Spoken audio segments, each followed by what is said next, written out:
এটাই আইপিএলে ধোনির শেষ মরশুম কিনা সে বিষয়ে জল্পনা চলছে। গতবারও একই জল্পনা চলছিল। তবে ধোনির ঘনিষ্ঠ বন্ধু পরমজিৎ সিং এবং সিএসকের পেসার দীপক চাহার আশা প্রকাশ করেছেন আরও 2 মরশুম খেলবেন ধোনি। ধোনিকে নিয়ে আশাবাদী দীপক চাহার।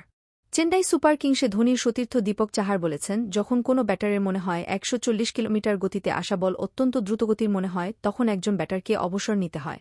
গত মরশুমে আপনারা দেখেছেন 145 কিলোমিটার প্রতি ঘণ্টার গতিতে আসা বলে ছক্কা মেরেছেন এমএস ধোনি। আমরা নেটেও একই রকম ব্যাটিং দেখেছি। উনি এবছরও খেলবেন। আমার মনে হয় এবারের মরশুমের পর উনি ভবিষ্যতের বিষয়ে সিদ্ধান্ত নেবেন।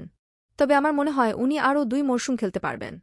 ধোনির ভবিষ্যৎ নিয়ে আশাবাদী ঘনিষ্ঠ বন্ধু। ধোনির ঘনিষ্ঠ বন্ধু পরমজিৎ সিং বলেছেন, আমার মনে হয় না এটাই ধোনির শেষ মরশুম। ও এখনও খেলার মতো ফিট। আমার মনে হয় ও আরও 1 বা 2টি মরশুমে খেলতে পারবে। অন্তত আরও 1টি মরশুম নিশ্চিতভাবেই খেলবে। এর কারণ হল ও এখনও ফিট। তবে পরমজিৎ বা চাহার যে কথাই বলুন না কেন, ধোনি শেষ পর্যন্ত কি সিদ্ধান্ত নেবেন সেটা অন্য কারও পক্ষে বলা সম্ভব নয়। বন্ধুরা, সামনে বছর ধোনি কি খেলবেন কি মনে হয় আপনাদের কমেন্ট করে আমাদেরকে অবশ্যই জানাতে ভুলবেন না কিন্তু।